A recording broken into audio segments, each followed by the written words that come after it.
Now, this is a funny question to answer. Why can't cities figure out how to time traffic lights so if you go the speed limit, you don't keep stopping? For the most part, they do.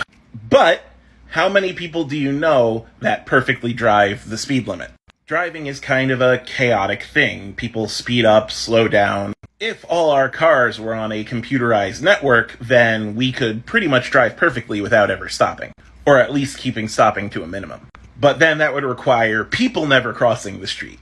People cross the street, car slows down, the entire flow of traffic ends up getting impeded.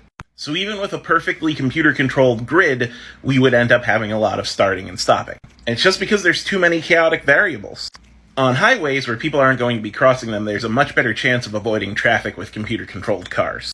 But that's pretty much the only way you're going to do it, because if even one person speeds up or slows down suddenly, you're going to have a big traffic problem.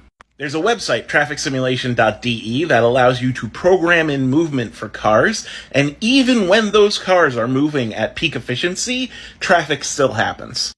Here you go, these are just cars moving at a fairly constant speed with fairly constant lane-changing behavior, and you can see how fast they're moving, and you can see just because there are some cars coming in to the highway via the on-ramp, they start getting piled up.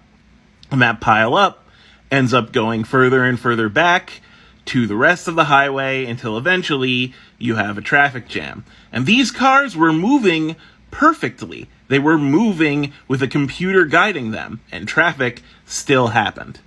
That is just the nature of complex systems at work. The need for cars to change lanes, make sudden turns, get on and off ramps, so on and so forth, basically necessitates traffic.